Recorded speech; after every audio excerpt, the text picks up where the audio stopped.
Hello, it's Brad Laurie, or Blockchain Brad, and today we're speaking about a very well-known name right now in the blockchain domain, and that is Bondly. And to do that, we had the CEO in the hot seat to explain everything that they are doing, and that is Brandon Smith. Mate, thank you very much for making time with this exclusive today. Oh, pleasure to be with you.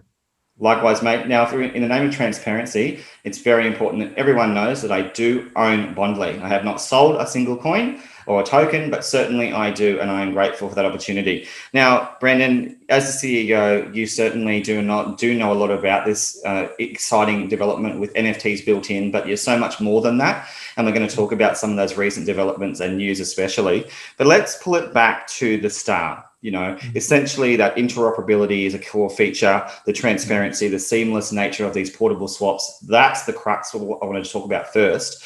So give us a bit of a rundown on what it is, what it means to have that peer-to-peer design and that seamless swap. Yeah, thanks for bringing that up. I think it's something we really like to talk about whenever we think about Bondly. So if we take a step back though, what is the product that we're creating, right? So we feel that we're creating the next generation of e-commerce that's specifically built around digital assets.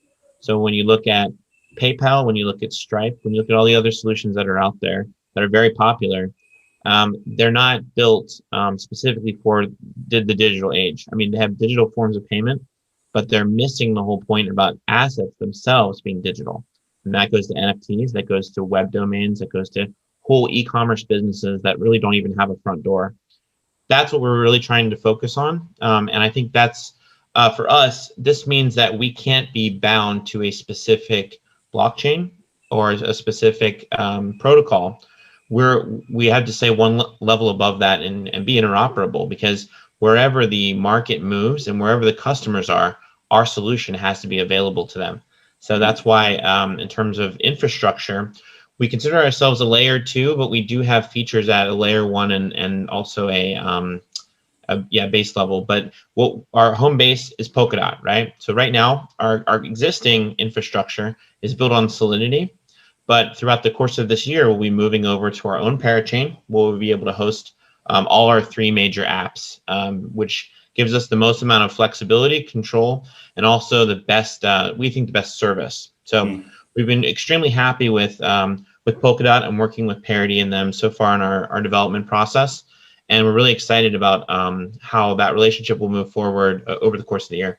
Okay, so you're liaising with the Parity team. That's a really good sign. I know some of them there, and they do take their work very seriously. But it's great to know that, and this is in the literature that you provided, is that the blockchain is really the invisible aspect of this. You know, it's the part that many of us and people like me we love, and we love to discuss. You've mentioned very important blockchains right now, and that is Ethereum, and most importantly, that relay chain development, especially when we'll dig deep into the tech and why you've done that. But above that, you know, you mentioned interoperability, but that's because of the utility of this design and the whole point of usership and mainstream adoption really right now, not just later. So I wanted to explore that in that context, because you say things like any chain across any medium, really any time. So that happens because you are agnostic, wouldn't you say? Yeah, so it's something funny, a meme in our community. They say that Bondly is not blockchain agnostic; we're blockchain atheist. Okay. So we're at what we're trying to do is bring it to a point where there's not even the blockchain war would be present. It's just whatever asset you have that you want to trade. It's all going to be completely seamless in the place you want to trade it. So I think I don't know if you're familiar with Parachute, but we're working with them very closely on doing something that we think is heading in this direction. Is being able to do NFT auctions within Telegram. So meaning There's no OpenSea, there's no specific app. You're coming and you can directly bid within Telegram for an NFT. So this is the kind of innovation that we're helping to work on, that it's going to be part of the larger Bondly ecosystem. So it really is about, ultimately, we don't think you should come to our place to do business. You should be doing it where your customers are, the same as us. Yes, and I noticed that's one of the key parts of your approach with the social media aspect, and it made me think of Libra, to be honest, because that was a really interesting dynamic that played out when it happened, and we see that now morph into their new name. But in that aspect, you mentioned Telegram. I didn't know that actually, but when you think about it, that's a platform-related sort of NFT optionality that's built in. So that's platform connected rather than that third party like OpenSea. So there's so many opportunities, and possibly even all the way to Facebook and beyond. I mean, you would be set up to work with other social media platforms, I would imagine, like that. Yeah, so yeah, and absolutely, yes. So there are restrictions specifically by those platforms because they want to maintain control relating to payments. But we found a lot of really creative solutions for the current ones that make sort of these options unavailable. And then we have amazing solutions for ones that have more of an open policy like Telegram.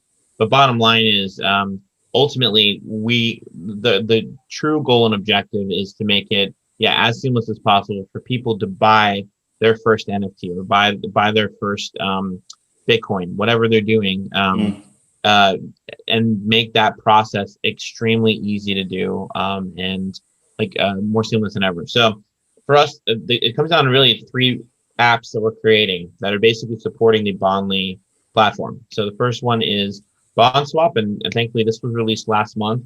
It's been doing very well. So this is both our OTC platform and also it's our NFT marketplace. So we've been able to do primary sales for specific NFTs there, and then using this version of the same tech, we're also doing pools of fungible tokens. For example, buying Chainlink at a specific rate, you can have a one-to-many pool where you would pay at a static fixed amount, where you can sell. And what this does is it doesn't actually affect things like Uniswap or out on the major any major exchange. You're actually doing an OTC between people, and there's no price impact.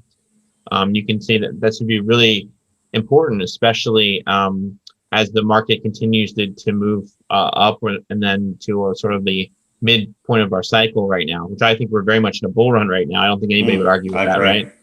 So when eventually we are going to hit to our mid cycle point, right? And then it's going to be more important than ever to find ways to be able to trade assets that they might have that people have experimented in their portfolio. So we see BondSwap being a really, really important part of that.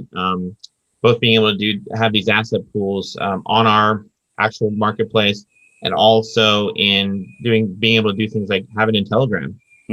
Especially when you see the popularity of Uniswap when it emerged. This really harks back to that because of the seamless nature of the swap and the ease of it, and the cheapness, or the fact that it's not non-expensive process at all. It's seamless and cheap, and that's what people really need. Now, if we go back to that problem, one of the things that's very clear is that CeFi, DeFi, and DEXs all have different value propositions, but also have inherent challenges. And you kind of bypass a lot of that too, because you have the tech built in with that tech stack, but most importantly, you looked at what you need to do to just get straight to that peer-to-peer.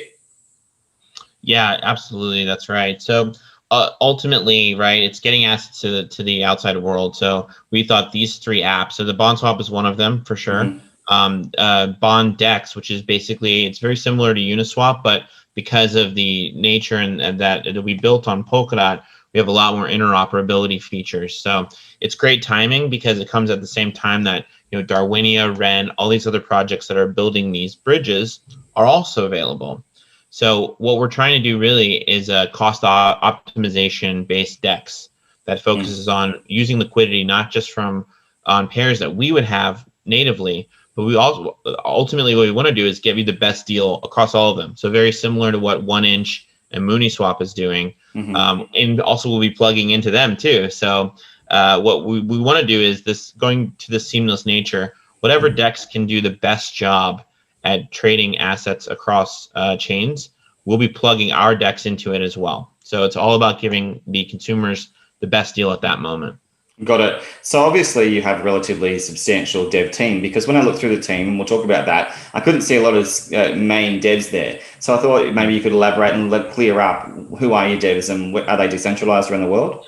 Yeah, so our website is horribly inaccurate on the team, especially because we've gone through and hired so many more since we did this. The team that was there was one from our initial raise who did a lot of the design work and the initial work on BondSwap, but we've gotten to about a team of 35 total just on the dev side.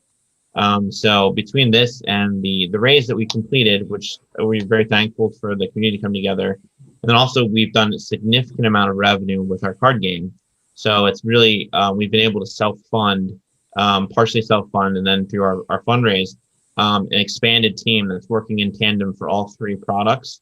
Expanding on our existing products right now. So our teams are all over the place. We're using one team specifically that's based in the Ukraine. There are a lot of contractors, and then we have a full pod that's focused on NFT related stuff, both for our customers, our clients, and for our own products.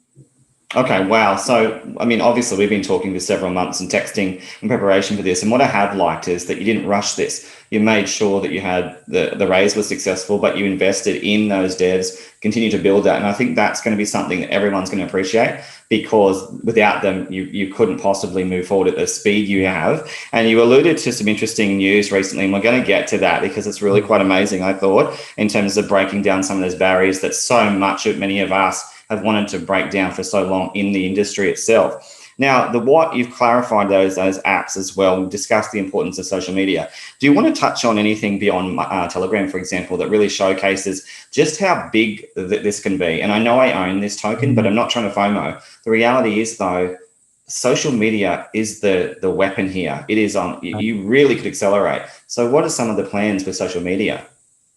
Yeah, I mean, there's a couple different dimensions we could look at that. But in terms of the asset trading part, I think it's all about looking for the right connective tissue for how we can integrate and have a native solution.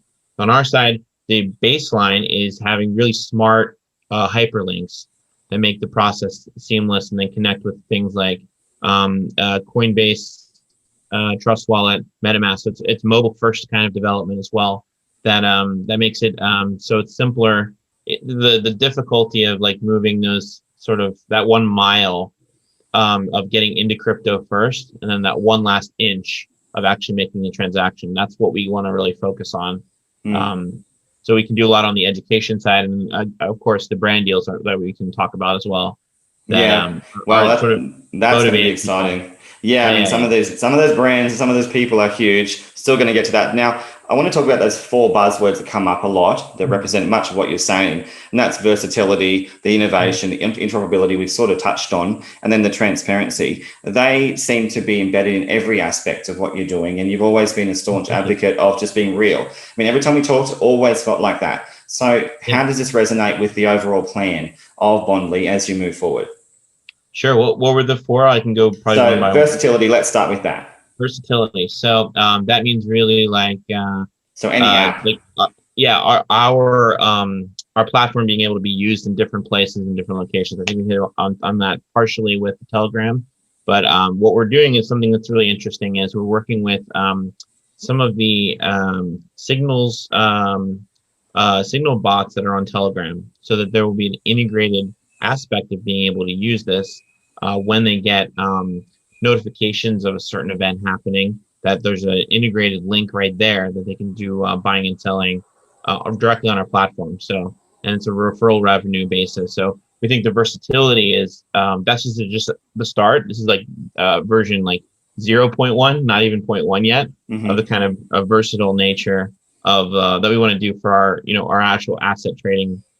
Okay. Well, what about with interoperability? Let's touch on that beyond the Polkadot discussion. That one, you have a whole suite of native assets that you're working with from various blockchains as well. So how do you really expand? Because you definitely also use different blockchains right now. Yeah, so that's a great question. So BondSwap is currently supported on 4 different chains. So it's supported on Ethereum, obviously, on Binance Smart Chain, on Huobi Eco Chain, and also on Moonbeam. So on their testnet. So it's been we have expansion of 2 more chains as well. Unfortunately, right now these are just. I think we've talked publicly about this, or at least when this will get published, but also Matic, and then one other one we haven't revealed yet. Okay, but, and I also know Skale is something that came out as something on Twitter. Yeah. So congratulations for those scaling solutions as well. They are really important to this development.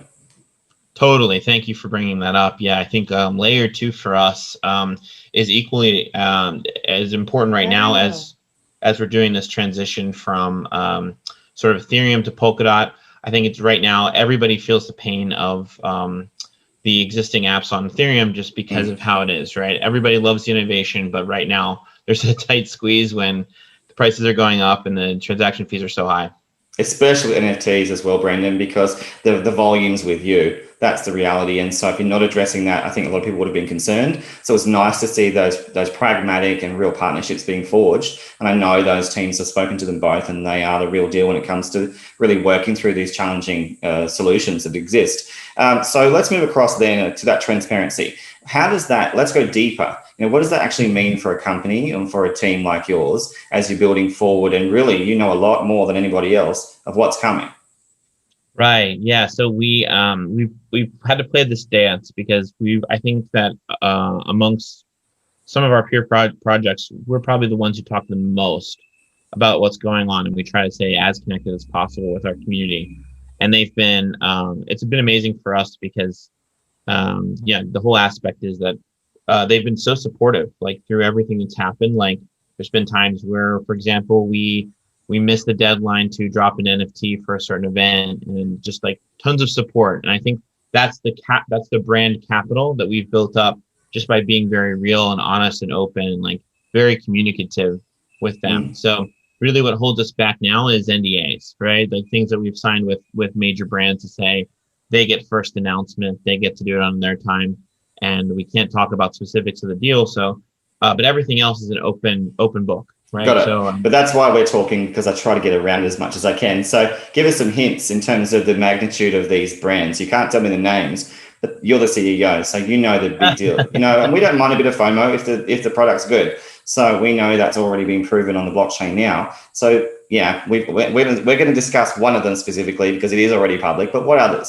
Sure. Those big things that you plan. You're pretty connected, it seems, in the mainstream. Yeah, so we've had this really fortunate opportunity to connect like my history, my background in the public sector, and then not public sector, but the working for a public accounting / advisory firm with PwC. I made a lot of relationships there, and we also made a lot of relationships when I was an executive at ShieldPay, my prior employer, and that really helped give us a baseline of customers that we have all lined up throughout this year. But the other thing that's happened just recently is we just made a breakthrough with the convergence of this narrative around NFT and moving into the mainstream.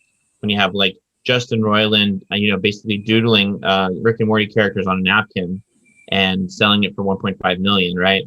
There's definitely something happening here. That's special. So because we were one of the first ones to like seek out what we call high utility NFTs, it's really positioned us very uniquely compared to our peer platforms that are doing NFTs when we go and talk to these brands, because we can demonstrate not only do we have the technology to do this for you, we've already done it, and we're a dinky brand, right? We're less than 8 months old, and we're putting up these amazing numbers. So what can you do? You actually have much larger fans than us. Yeah.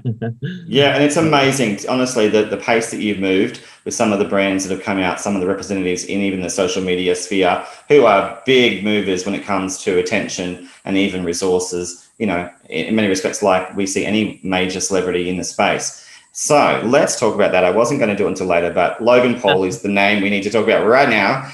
Everyone was shocked in a great way, I think, when we saw that pop up, because he has huge reach, but more importantly, he's sending the right message. And that is perhaps, the most important. That is, it can be done, it can be used, it can be spoken about in this context as a celebrity, because there's real utility here, proven by the game. So take it away. It's a big deal. Yeah. Well, so I'm a Maverick, right? I'm confessing on your channel. There's an exclusive. I'm definitely a Maverick. Okay. So I've been on. But I think what he's done in an amazing way is sort of taken something that this game that's existed since 1999, that was definitely, when I was younger, not considered cool by any means, and now has basically put it back into the limelight of, wow, this is like a really something that's very nostalgic for people. It's like a meaningful part of their them growing up, but it's also something that's part of their gaming history. And for us, it was a natural fit then to say that, you know, the collectible side, the meaning of that card to people as a physical item, like this is what we're heading to in the digital space. And that's what we had these conversations with him about this and the convergence of, you know, people making, like, just as an investment, doing extremely well on NFTs. The fact that there is a huge appetite and unmet demand for this type, buying these type of things. And then also that Logan himself is focusing on collectibles. So one of our, our relationships connected the dots on this. We had a conversation about it, and we were totally aligned on this. So actually, I wanted to jump in there. I noticed Nekoz, I don't know his real name, but there was some publication that came through Twitter some time ago with Pokemon, and I just thought, you know, now we've seen Logan Paul come through with this. He's always had a very strong interest in Pokemon itself, and this seemed to be a perfect fit. So did it help having some of those people within the blockchain realm have all those connections to some of those things and really bring it to you? Because one of the things I really liked about the way you approached this model, sincerely, was that you didn't just include venture capital firms. You let people who could have some sort of offering, real world connections, come in to the conversation early. And that makes a lot of sense with the decentralized nature of crypto itself. Yeah, and honestly, it was... we realized that most VCs sort of follow a template of like they want to get like to a set of bullets about the investment rather than actually think about what is the value prop that I can make this investment be even stronger, right? It comes down to a set of criteria. So what we really liked was getting involved with projects who are investing, getting involved with groups that really could look for ways to help multiply success. And one of them was end users, right? Exactly. Yeah. It's really been beneficial. And like one of our advisors was this role, and then that's how some of our brand deals came up that you're hearing about now. Fantastic. Yeah. So it's great because they're doing their job. You know, that's what they're essentially rewarded for. Right. And, you know, they're invested, hopefully, the long term. That's what we do like to see as well. And it's surprising, you know, I think that this is proof. People in the space, in crypto, who've been here for some time, they're as long term as any, you know, that are locking up for the long term in the VC realm. It's just that, you know, it's in this trustless world. So let's go back again, you know, to a Logan Paul, because it is massive. Let's be real about that.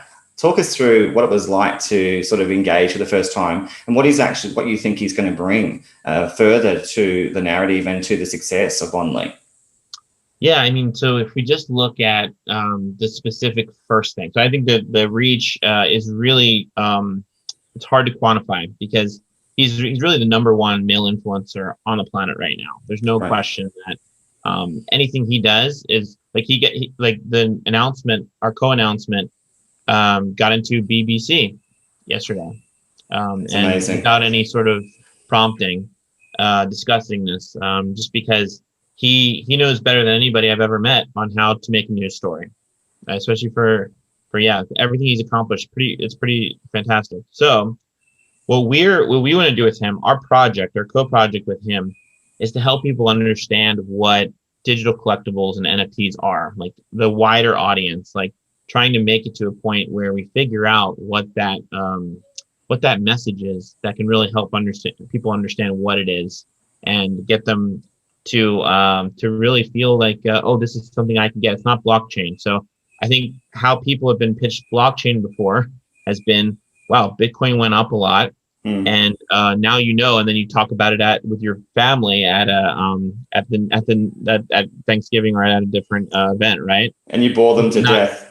Yeah. So I think the real story will be people learn about blockchain because they get airdropped an Elsa from Frozen NFT for free because they do something else with Disney. I couldn't agree more. I mean, I've got 3 girls and they're so excited. I told them I was talking to you today, and they understand a little bit about NFTs, and especially one of them. But when we couple that with someone like Logan Paul, it's amazing because not only does he have the reach, but he has that genuine interest as well in the NFT itself and the board game. So this is where it all comes together. So do you want to tell us a bit more about how the NFTs are used in concert with something fun for a change?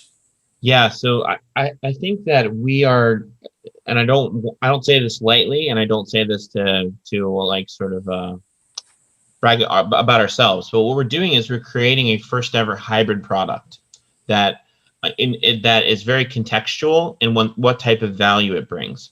So I think, for example, right, Polka Pets is one of the games that we've it just actually started coming out recently, right?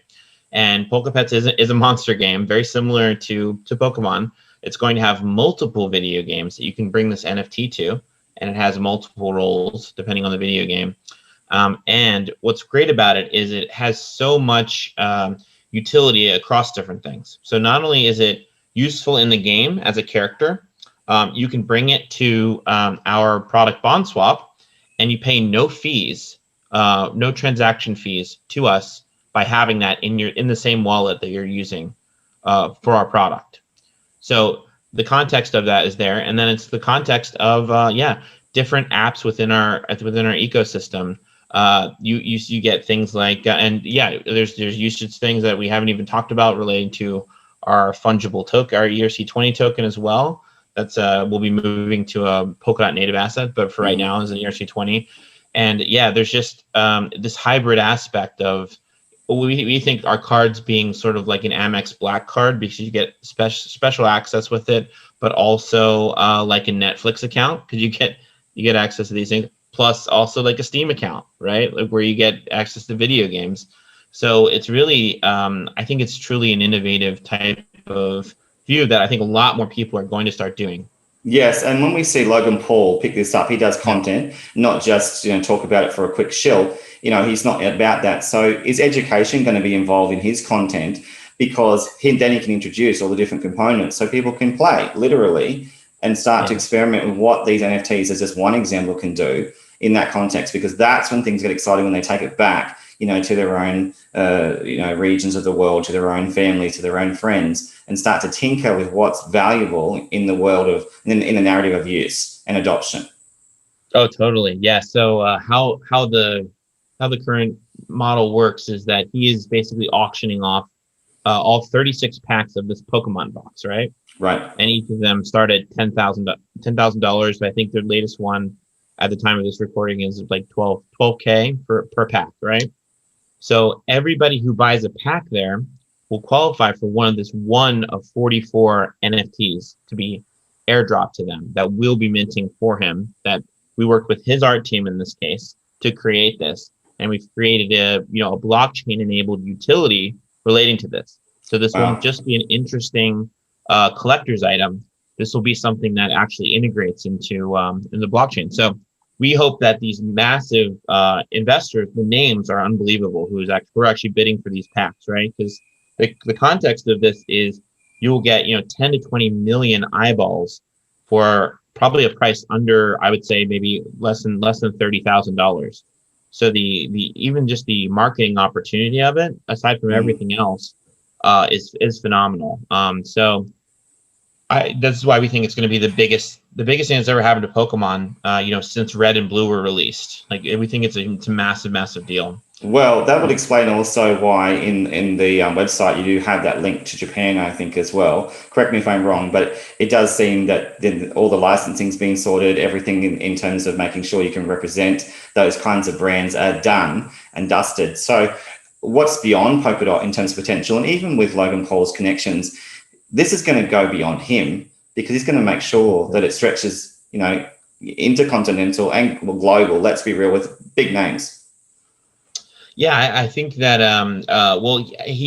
this is the good news, right? Even without Logan Paul, the herd is coming. Like everybody is coming to NFT, and this is echoed in every conversation we're having with the other brand deals that we're close to closing, and we actually have a services model that we've developed on top of our technology. And I've hired Doug Ferguson. So Doug used to work for Pokemon for 15 years, and he's leading our gaming division. He's extremely well connected with every major gaming company, tabletop, video gaming, all the above. And Liam Boyd, who used to work for Bands in Town. He was a senior exec over at Bands in Town in the UK. So he knows every major label, right? So these conversations relating to influencers, which, I mean, now we have Logan himself, who's been very, generous with his time to help his friends understand this, and we think that many more influencers will come in. Hint, but hint, also, I think. Yeah. I think that we have major music labels who are seeing this as a massive new way to and a new marketing vector that's completely untapped. So they're taking like big risks, but honestly, we're making it very easy for them because we have all the technology for it. We have the use cases. We have the economic models that we can use to make sure it's successful. Like all these other things, like we come as a package to them with this.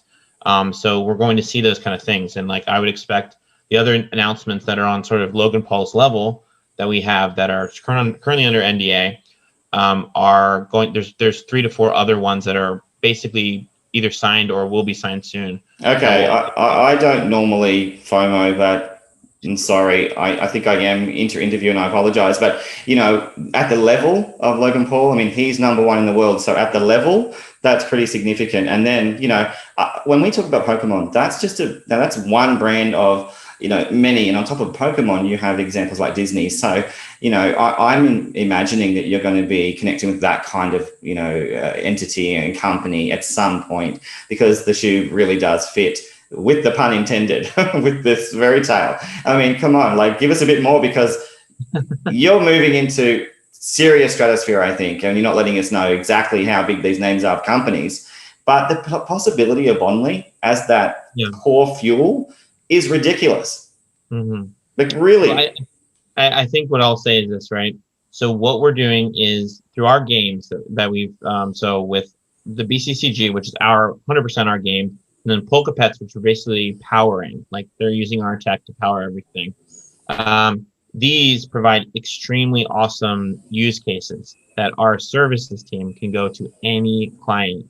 And like we told you before, like basically we go in, we say our dinky 8-month-old brand can do X million in revenue based on this product. Right. So your $1 billion brand, what can your $1 billion brand do if you do something very similar with the likes of XYZ major recording artist or this gaming label? And we say, like, our sell is absolutely simple for a gaming company, right? Yes, we know you make billions of dollars in revenue in your confined system, but how about you do something like this? So for free, we'll come in and for the first 500 people who do this new achievement in your game, we will cut them an NFT, and it'll be only those 500 people who earn it. There's no cost to them. They just have to provide an Ethereum address, and we'll drop it into their wallets. And then what we can do is we can say, okay, so let's see the economic model of that how that moves, right? And if somebody trades it on OpenSea, there is actually a commission fee that's earned. So literally, it's a cash positive thing that would be happening, which I think if there's only 500 or 1,000 of something with a massive brand, I think many people would be super interested in buying, even though it's a digital collectible natively. I think there would be, even with no utility, I think people would be super excited to have that.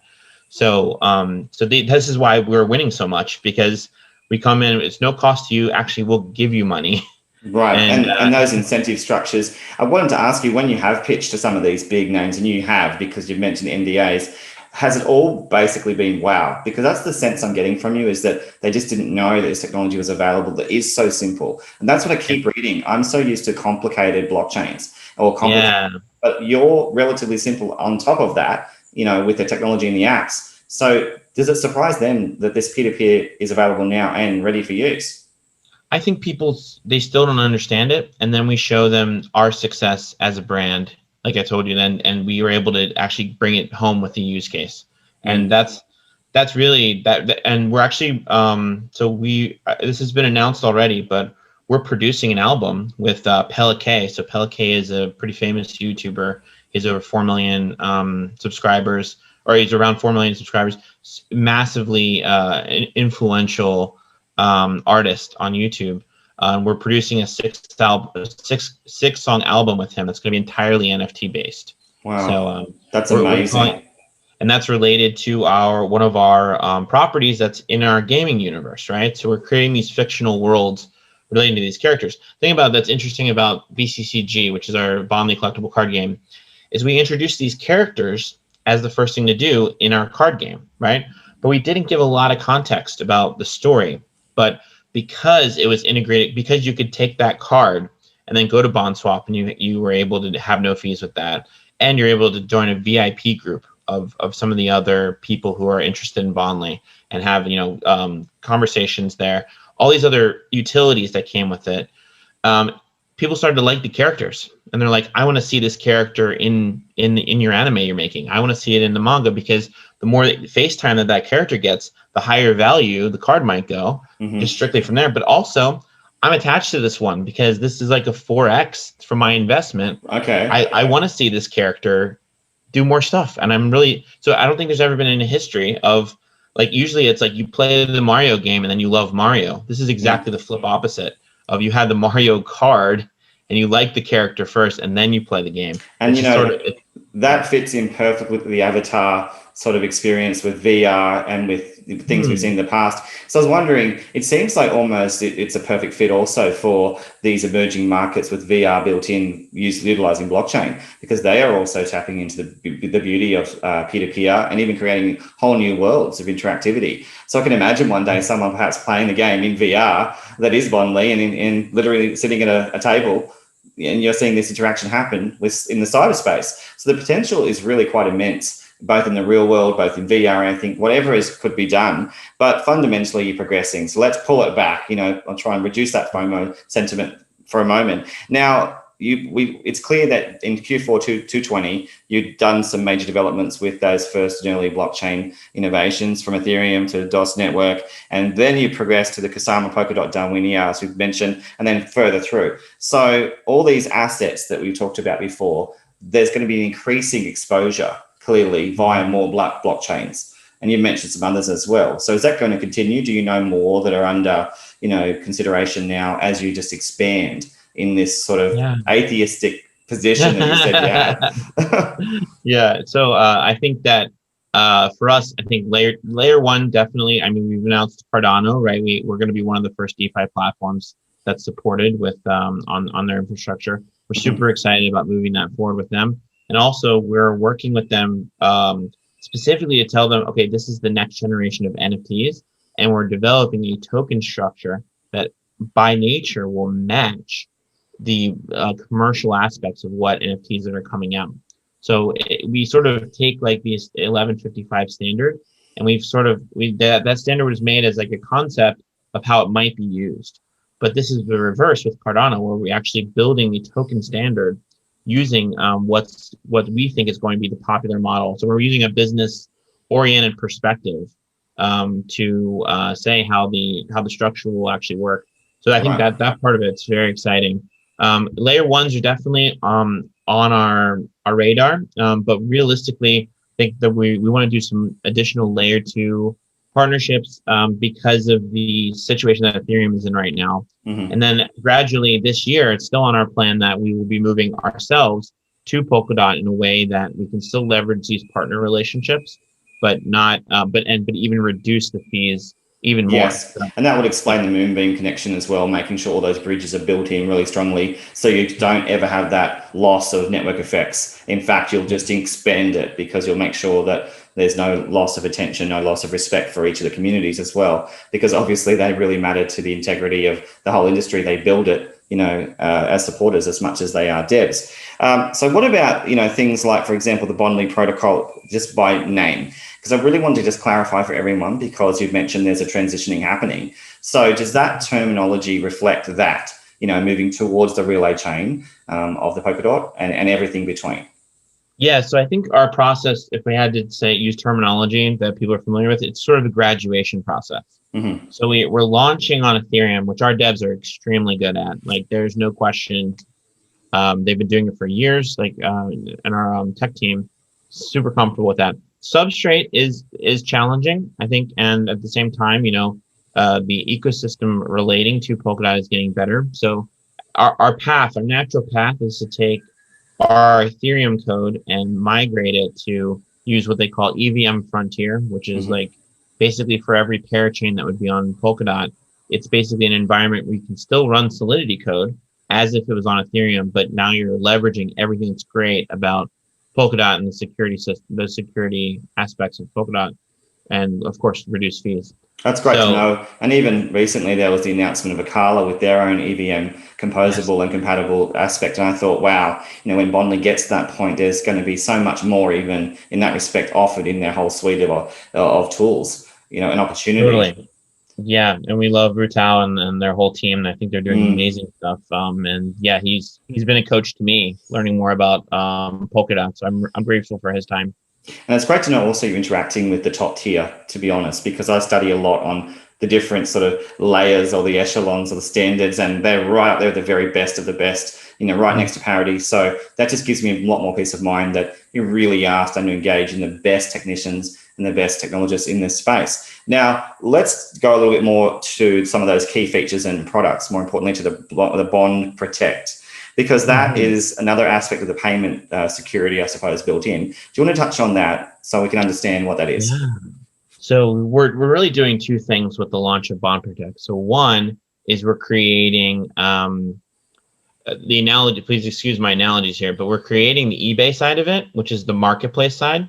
And we think that it's going to be, they're going to have a lot of features that are similar to your favorite NFT marketplace right now, like if it's OpenSea, if it's Rarible, a lot of these things where you have like the self-minting features that are easy to use. But we're taking a very e-commerce route, meaning that we're focusing it around the user experience rather than, for example, just showing a price chart with no context of different purchases. That's very distracting for people who are trying to understand what they're actually buying. And you can come into some of these marketplaces and you just get swarmed with all of these different items and you don't know it's very discouraging, right? So the marketplace side of it, really what we're doing is instead of giving people tokens for having activity, what we're doing is the vendors who are selling are required to lock up tokens. And we're happy to pay them staking fees for doing that because it's strengthening our network. But the whole idea is that there's a contributing factor to the level of, and that reduces fraud and also creates an environment where that the vendors who are there actually have skin in the game there. They're not just there to maybe make a fake item that looks like a Logan Paul collectible. Right, and that matters a lot, for the credibility of for the future of your whole company.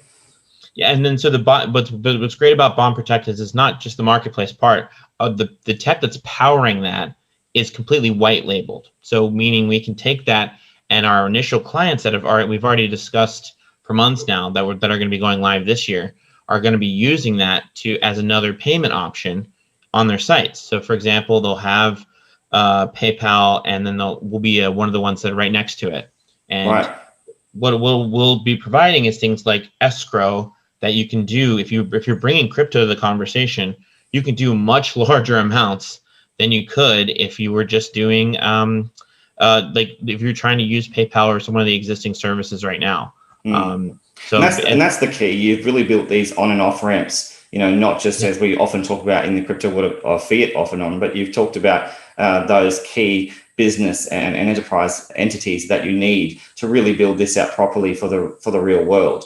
So congratulations. And that's obviously to do a lot with the connections you forged prior to building this. And that's the other thing I want to ask you is that it's one thing to be able to fork open source code, but it doesn't sound like there's going to be any forking of what you're doing. It's just not going to be easy to do because this is so multifaceted and it hinges so much on all the different networks, the different people, the teams that you have associated with this coming together to create a very strong future for Bondly. Well, yeah, and I think you brought up in context, you talked about Akala, right? I would also mention Plasm. I would also mention all these awesome projects that are extremely technical in nature, and it started really from the bottom up to build these massive, I would say, the infrastructure of the next digital economy, and that's amazing. But thanks to Gav. Got to give Gavin Wood a plug there. Gavin Wood a plug, absolutely, yeah. So and that's great, but that's really not us. So we approached everything from what we've done so far from very much a business aspect. We wanted to find the infrastructure level too, but our infrastructure is more about payment and like bonding people together in a transaction. Really, that's our focus. So we're leveraging all of these partnerships to get us to a certain point, and then we're the ones who are carrying out sort of the business vision of it. and that's why we are so agnostic, atheist. And what a perfect time. I mean, it's actually the right time right now with all that infrastructure from layer 0 and 1 pretty much, on the move now you can enter the market. So what about things like regulation and just the proprietary aspect of this? Because you do want to make sure you're profit geared and successful for a very long period of time. So in the US, for example, how's everything there with the lawyers and with the assessors and everything as you just really start to build this out, hopefully in the US as well? Yeah, I mean, there's always going to be, we just recently had a presidential change in the US. So it's like, there's a lot of things that are always sort of, it's more like the regulatory area. I don't think it's actively negative because we have a lot of major financial institutions who own Bitcoin. Right? Exactly. So the thing is, they just don't understand it. And they don't know sort of the overall concept. So we're that's one of the, I would say the bottlenecks to pace right now is because there's just a lot of unsurety about what's happening. So all we can do is go in front of major financial institutions, which we're doing right now, by the way, with people like the clients that we've signed with, and say things like, okay, like Bitcoin's one thing, but here's all the documentation relating to this NFT. Like here's the context of it. There's no inherent evil nature to anything on blockchain, or that it's all about context, right? We have to set the context of what it is, and that's really what determines it. So if you're looking at the technology itself, it's literally just a digital version of a Pokemon card. So like if you get them closer in this way, and we steer it with the major financial institutions, I think that's when we start to get it. So you won't see apps like Robinhood and PayPal like supporting 1,000 altcoins, right? What you will see is maybe like the top major brand NFTs, because they understand this and they get the context for it. So I think this is our first on ramp for that. Does that make sense? Absolutely. It does. And, it harks back to that moment. I remember seeing when Ellen was announcing some sort of charity support that she was doing in Africa through Ripple's generosity. We're not going to see that kind of thing, which is great, because that was really just a payment for that kind of thing. We're talking about now far more than just payment. We're talking about use and fun and interacting and things that people can do for themselves. So really, Logan Paul's bringing something of a new narrative. And that is, I think, what we want to hear now. We're ready for that. It's right for this, not just about promoting a brand like we've seen before with big platforms in the mainstream. Now, the advisors and the team, not in that order, my apologies, but they are strong, certainly, in building out the enterprise aspect, I thought. So is there anything you want to touch on, just sort of to give us an idea of the team and why you chose them and how they're going right now and how the team is situated in terms of expansion? Oh yeah, so we've expanded a huge amount since our website was published, and I think it's very, very much outdated. But you can what's great about our team so far is that we've been able to all of our team members have gone in front of the community, and there's always a narrative and discussion that's been happening. So that's been awesome. I think Megan, who's on there right now, she's done an amazing job connecting the dots with all of our partners, our massive network of partners that we have right now.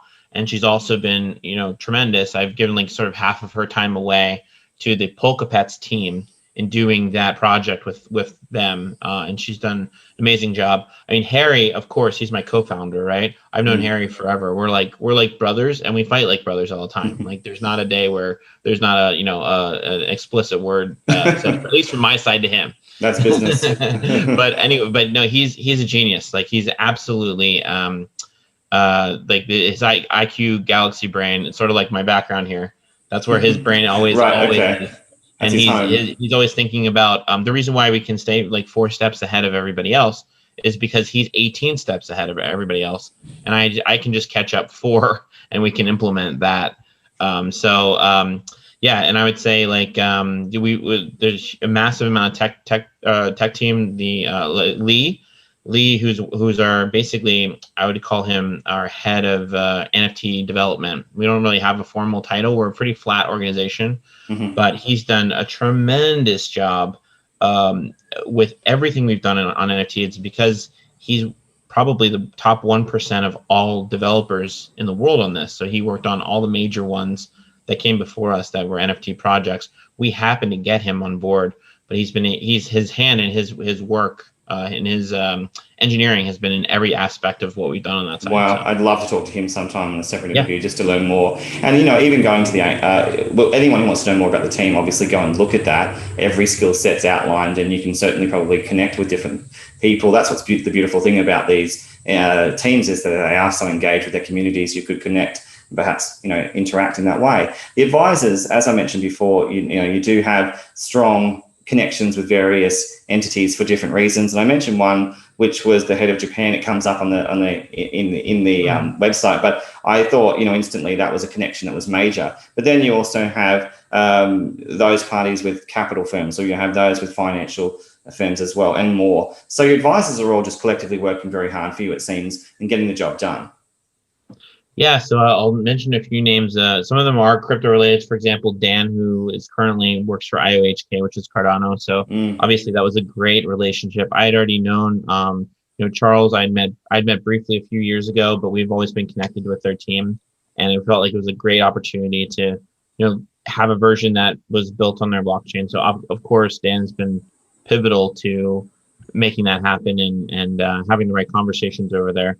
But on the flip side, I have Nick Davies. So I worked with him at PwC, and then he also worked at Accenture, and he's been in the pharma space. So there's a massive opportunity to start using NFT related to supply chain and pharmaceutical supply chain. So there's all sorts of different things that we're getting a ton of perspective, a huge amount of business acumen, and this just goes back to what I was saying earlier, We're very much a solutions-oriented company we're targeting a specific need that we think that we can meet, and we're capturing the right voices to make sure that can happen. Absolutely. And you mentioned PricewaterhouseCoopers as well, PwC, and there were other mentions in the website too, and I couldn't quite understand them because they were just there.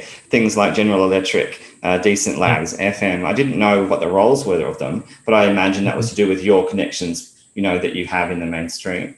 Well, so I used to work for GE as well, and then also Semhal Araya, who's one of our. She works currently for GE as well.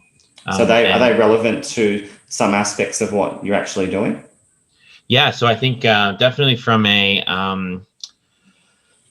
so GE specifically relating to my experience there at GE Capital, where which is now called Synchrony, and they are the #1 credit card issuer and processor in the U.S.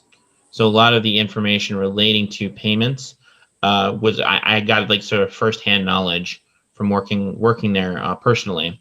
And Semhal now, she works in the healthcare division, so it's not so much on the payment side, but she's been providing a lot of context for having discussions between corporate sales.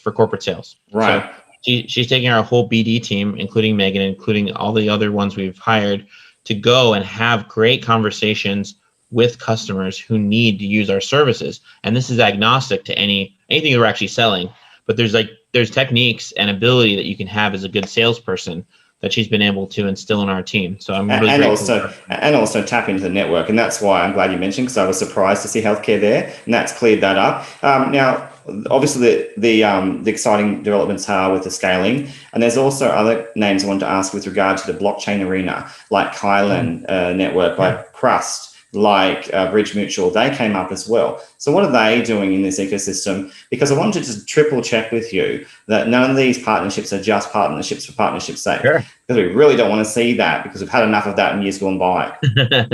Yeah, no, and I think this is goes back to what we said is we're probably we have the highest business acumen, and we have the technology thing. We're building a solution specifically to answer those problems.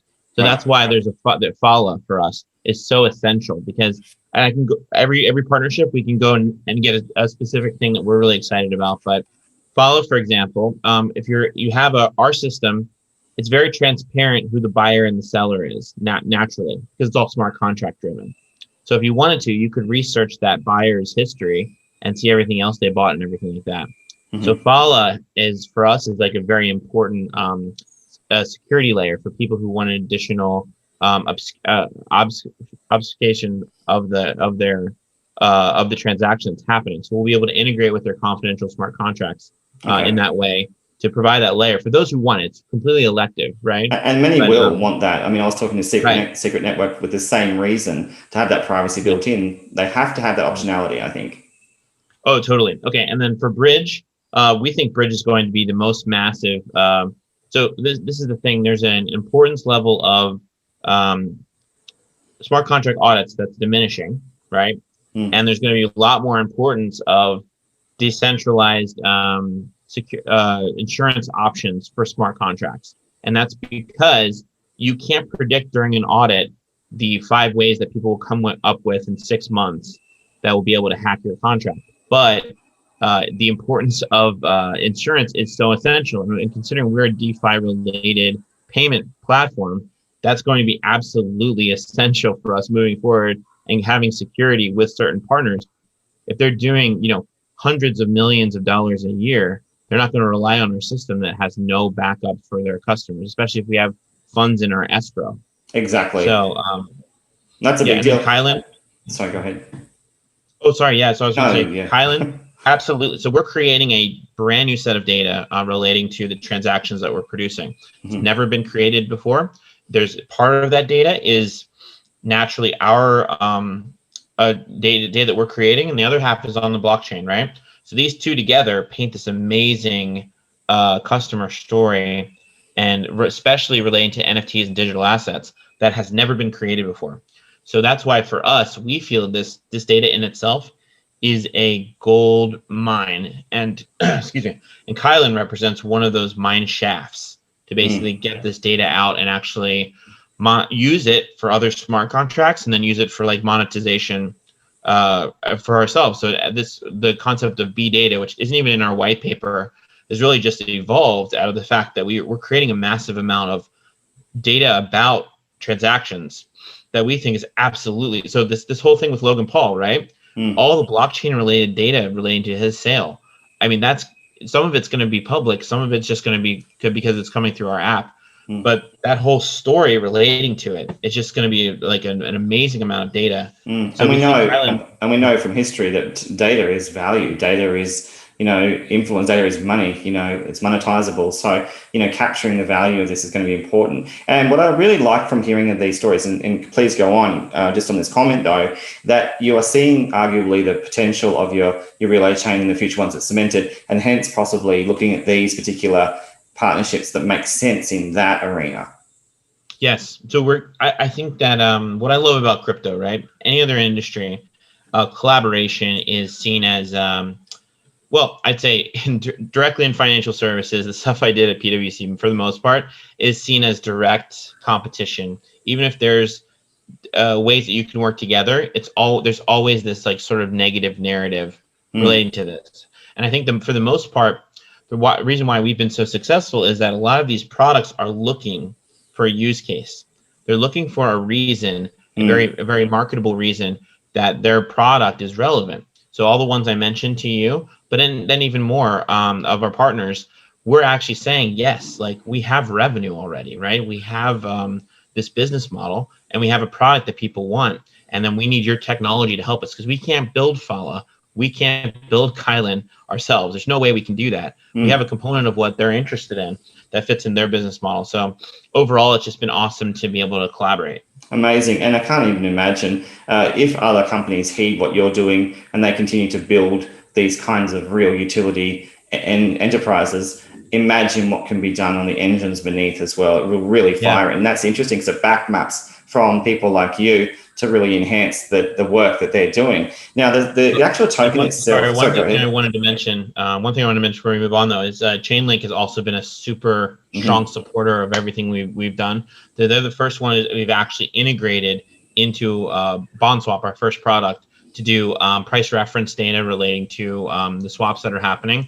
But we're going to have, by creating this data, this is going to be one of the essential partnerships of actually creating sort of everything relating to asset and social media data will be something that will be going directly through their platform. So we're really excited about that one. And they have a lot of experience also to make sure that you don't have those issues in the past making sure that the price feeds are accurate as well, and arguably also building in other oracles to your system, because you don't need just one. But Chainlink is the market leader, no question. Now, with regard to the token, I wanted to ask you, all of that, it's now released out in the public, it's out in the exchanges, which is exciting because building liquidity, building use case, and even in exchange in the speculative sort of world of crypto as well. But that seed, P1, P2, pre-offering, or that space, were you happy with the way that went? You know, because there was always going to be some dumping risks from some parties. I can tell you right now down this camera, I did not sell a single one of mine.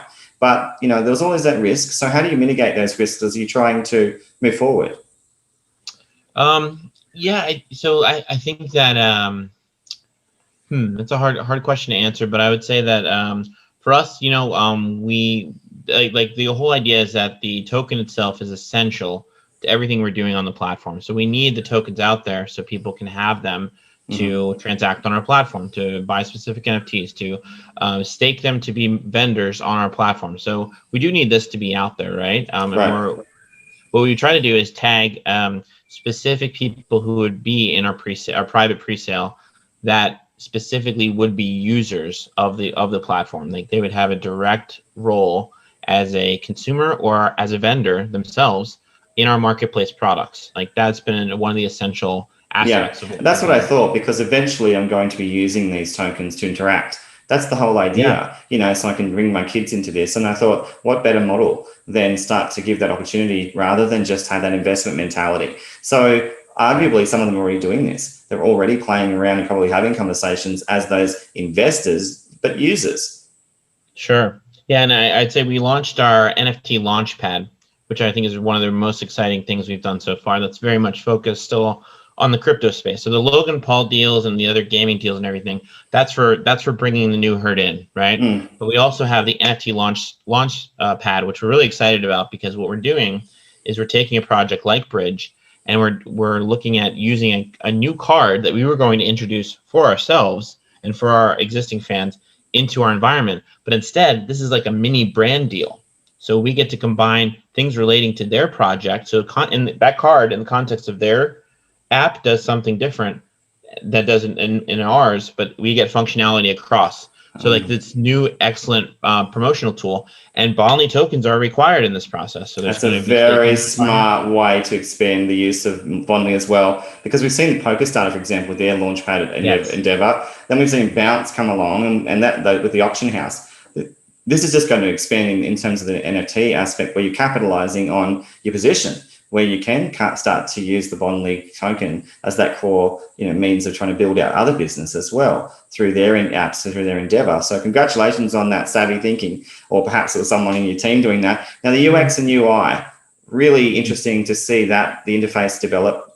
How easy is it getting, in your opinion? I mean, you're busy obviously with everything and leading this out, but the devs who are responsible for this, those that then give the feedback, where are we at now in terms of making it so seamless for those who are trying to come from the mainstream and tinker with the NFT? Yeah, like I think that we still have a barrier of moving from fiat to crypto still. And that's not one we inherently can solve with our product. So what we're doing is we want to make everything feel like home. We want it to feel like Amazon when they get to Bond Project Marketplace. It feels like Amazon. I know how to do this, right? I know how to click on a thing. I know how to do the search. I feel very comfortable with this, like with buy it now button. Everything feels like an e-commerce solution. It doesn't feel like a tech-oriented, crypto-oriented place to go. It feels very comfortable. So I think the hardest part for us is we're partnering with companies that can help bridge that initial gap. But that's really like that's the UX part of the conversation. That's a little bit outside of what we can do natively on our platform. But that part, everything afterwards, like the 99% afterwards, that's what we're perfecting. We're beating it up in every way we can. We're using very experienced design firms that focus specifically on user experience and transitioning that as soon as you can connect your MetaMask. If you can connect your MetaMask, this whole new world is open to you. Wow. That you can do that, and then it feels very comfortable after that happens. So got it. So arguably you're making money right now as well, Brandon, with all that's happening, or you're getting close to that. and you already had the raise, which would have given you some runway anyway. You didn't raise a huge amount, but it was certainly enough to keep you going. So how's things looking right now with the numbers? Yeah, so we're extremely profitable in terms of total revenue. It's been already, yeah. So within our first, the past 3 months, we're completely cash positive Wow. in our whole operations. There's not many that can say that, honestly, that quickly.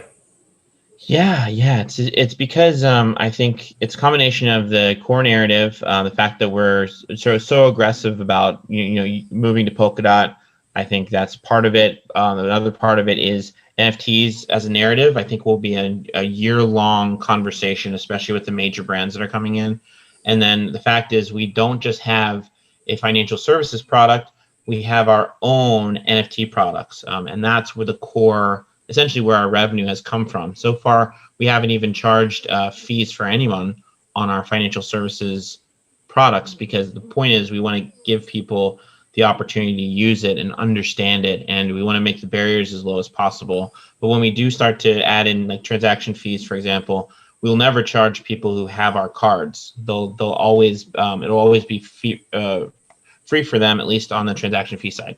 Got it, and that's what brings them in. And I have to tell you, in full transparency, I really liked the model that you had, and we even talked about this for some time months ago, about how you were trying to circumvent some of those inherent challenges with capital firms really keen on certain points of exit. And in this instance, you worked with the Foundry, and that's very transparent as one of them. Well, you didn't, but the team did. Mm-hmm. And the idea was longitudinal support, very transparent support in exchange for being able to contribute to that utility token, in the sense of putting their own money into that for the future. That really was a game changer, I think, as well, because you didn't entertain the idea of paying every influencer, for short pieces of information that were released. And that model's so old and so archaic, I think, in crypto now. When we see now, excitingly, influencers are merging with the VC world. They're playing in the top game. So really, why not? You've shown and given them opportunity to start to say they matter in terms of really being able to have a voice early on. And that seems like that they've responded and said, yes, we are here and we're continuing to support this long term. Yeah, I think I've been really happily impressed by, the way that I would say whatever the influencer title is in crypto, that those who have a voice, that people that have a following, they've been very positive with our support, even when times like for example, we had issues with recently with one of our cards. We used an app that duplicated the send, so we sent out multiple copies of a card, so a bunch of people got extras, and of course people who were hoping, so it was done on a you could say a lottery basis or giveaway basis. So people who were hoping to get it, they saw this other wallet, and that wallet got 2, and I got 0. So there's clearly some static there, but the people were extremely supportive. Actually, some of the people who received the two cards, they actually sent one of them back, which is phenomenally, I've never seen that in crypto before, considering the cost right now. The listing price of that NFT is about 10 ETH.